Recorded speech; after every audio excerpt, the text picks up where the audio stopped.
Dustbin Shafiq বলতেছে বাংলাদেশে এক মাসে একটা দুইটা খুন অথবা হত্যা হয়। ইতিমধ্যে আপনারা জানেন বাংলাদেশ প্রশাসন পুলিশের বরাদ্দে জানা গেছে প্রতিদিন গড়ে 12 থেকে 14 জন 5 আগস্টের পর থেকে মানুষ মারা যাচ্ছে, যেটা পুলিশের তদন্তে উঠে আসছে। আর যেগুলো পুলিশের অজান্তে বাংলাদেশে যেগুলো ইতিমধ্যে কারো লাশ খুঁজে পাওয়া যাচ্ছে না, এটা তো হিসেবে নেই। অন্যদিকে ডাস্টবিন শফিক বলতেছে একটা দুইটা মানুষ মারা গেলে কোনো সমস্যা নাই। বাংলার জনগণ ভালো করে শোনেন আর দেখেন। অন্যদিকে ডাস্টবিন শফিক বলতেছে আওয়ামী লীগের জটিকা মিছিল নাকি 20 থেকে 30 সেকেন্ড হয়। কিছুদিন আগে একটা পুলিশ বলছিল, সেটাও সে উল্লেখ করে। ডাস্টবিন শফিকের দৃষ্টি আকর্ষণ করে বলতে চাই, তোমাকে নিয়ে যে ভিডিও ক্লিপটা বানাইছি এটাও প্রায় 1 মিনিট 20 সেকেন্ড। অন্যদিকে আমি বাড়তিটা কেটে দিলাম, পুরো ভিডিওটা দিলাম না। জটিকা মিছিল তোমরা সেনাবাহিনীকে ব্যবহার করে আওয়ামী লীগের নেতাকর্মীদেরকে মব করতেছ, তাদেরকে মিছিল করতে দেওয়া হচ্ছে না, তাদেরকে গুলি করা হচ্ছে। তারপরেও 2-3 মিনিট করে তারা আন্দোলন করতেছে, রাজপথে অবস্থান করতেছে। আওয়ামী লীগ নাকি সামনের 50 বছরও এই ধরনের জটিকা মিছিল করে কিছু করতে পারবে না। যদি এটা না করতে পারে তাহলে তোমাদের এত ভয় কিসে? নির্বাচনে কেন নৌকা মার্কা থাকবে না? তোমাদের যেহেতু এত ভয় নাই, তোমাদেরকে যেহেতু বাংলার মানুষ ভালোবাসে, তাহলে নির্বাচনে আওয়ামী লীগের নৌকা মার্কা রাখো না, নির্বাচন করতে দাও না। এরপরে তোমার পিছনের সাইড থাকে কিনা সেটা চিন্তা করো। আবার তুমি বারবারই বিগত 1-1.5 মাস থেকে তুমি বারবার বলতেছো আওয়ামী লীগেরা মিছিল করে সেখানে ডলার নাকি পায়। মানে ডলারটা কিভাবে পায়? জুলাই আন্দোলনের সময় যে ডলার আসছিল, ওই ডলার কি এখনো স্বপ্ন, মানে চোখে মুখে কি এখনো ডলার দেখতে আসো? বাংলাদেশে তো ডলার ব্যবহার হয় না, এখানে হয় টাকা ব্যবহার। আশা করি বুঝতে পারছেন। দেশবাসীকে একটু দেখার সুযোগ করে দিবেন, আপনারা শুনেন, দেখেন। মানুষ মারা গেলে এটা ডক্টর সুধী ইউনূস এবং কি ডাস্টবিন শফিকের কিচ্ছু যায় আসে না। 1-2টা মানুষ মারা যাইতেই পারে। আওয়ামী লীগ এই ঝুটিকা মিছিল আগামী 50 বছর ধরে করলেও কিছু হবে না। আইন শৃঙ্খলা পরিস্থিতি পারফেক্টলি ওকে আছে। আপনার 1-2টা মৃত্যু হলে, একটু সেন্সেশনাল মার্ডার হলে সবাই ঝাঁপিয়ে পড়েন, বলতে থাকেন যে দেশের আইন শৃঙ্খলা পরিস্থিতি খারাপ। আপনারা একটু ভালোভাবে দেখেন যে এই পরিস্থিতিটা কতটা ভালো বা খারাপ। আমরা প্রতি মাসে আইন শৃঙ্খলা পরিস্থিতির যে ক্রাইমের যে স্ট্যাটিস্টিক্স সবাইকে দিচ্ছি।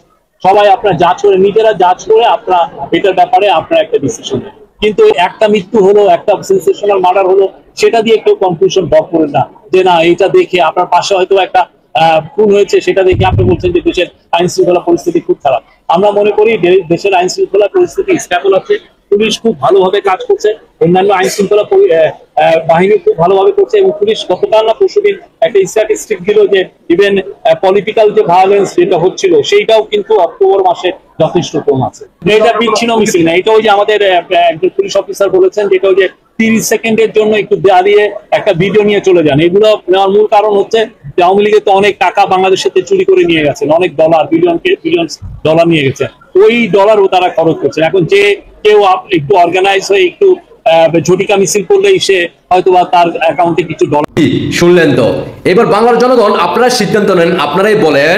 যেখানে তাদের মিডিয়া বর্তমানে তারা ক্ষমতায় আছে, মিডিয়া তাদের, প্রশাসন তাদের, মিডিয়ার মাধ্যমে বিভিন্ন নিউজ চ্যানেলে এবং কি পুলিশের বরাদ্দে জানা গেল 5 আগস্টের পর থেকে একের পর এক প্রতিদিন গড়ে হিসেব করা হয়েছে 12 থেকে 14 জন মানুষ মারা যাচ্ছে। অন্যদিকে ডাস্টবিন শফিক বলতেছে 1 মাসে নাকি 1-2টা মারা যায়। ধরে নিলাম তার কথা, 1 মাসে 1-2টা মারা যায়, তাতেও নাকি কোনো সমস্যা নাই। বাংলার জনগণ আপনারা এবার সিদ্ধান্ত নেন কি করবেন। 5 আগস্টের পূর্বে জুলাই আন্দোলনের সময় এক আবু সাইদ, রাজাকার আবু সাইদ মারা গেছে। এটাকে নিয়ে আপনারা তখন মাননীয় প্রধানমন্ত্রী শেখ হাসিনাকে বাংলাদেশ থেকে চলে যেতে বাধ্য করছেন। অন্যদিকে ডাস্টবিন শফিক, তাও আবার ওই রাজাকাররে তারা নিজেরাই কিন্তু পরিকল্পিতভাবে তাকে হত্যা করে। অন্যদিকে ডাস্টবিন শফিক বলতেছে 5 আগস্টের পর থেকে মানুষগুলো যারা মারা গেছে তারা বাংলাদেশের লোক না, এগুলো কোনো বিষয় না। আশা করি বুঝতে পারছেন। এবার বাকিটা আপনারা নিজেরা সিদ্ধান্ত নেন কাদেরকে আপনারা ক্ষমতায় বসাইছেন। তাদের মনে একটু মায়া নাই, একটু আপনাদের প্রতি ভালোবাসা নাই, কারণ তারা বিক্রি হয়ে গেছে। ডক্টর সুধী ইউনূস সহ উপদেষ্টা মন্ডলী সবাই ডলারে গেছে, অন্ধ হয়ে গেছে। ডাস্টবিন শফিকের দৃষ্টি আকর্ষণ করে বলতে চাই, একদিন আগে হোক আর পরে হোক, তোমাকে নিয়ে খেলা তো হবেই হবে। পাশে তোমার বউ থাকবে, তোমার মেয়েও থাকবে, তাদেরকে নিয়ে আমরা ফুটবল খেলবো জয় বাংলা সৈনিকেরা। একদিন আগে হোক আর পরে হোক, এই বাংলার মাটিতে হোক আর না হয় প্রবাসে হোক, বিশ্বের যে কোনো প্রান্তে যাবা তোমাকে ইনকলাব জিন্দাবাদ করা হবে ইনশাআল্লাহ। সময়ের অপেক্ষা। শেখ হাসিনার হাতে তোমার মতো মির্জাফরের পাকিস্তানি হানাদার বাহিনী 71 ফরাইদের শক্তির সাথে যারা হাত মিলেছ, তোমাদের মতো লোকদেরকে শেখ হাসিনার হাতে ফাঁসিতে ঝুলতে হবে। এটা শুধুমাত্র সময়ের অপেক্ষা।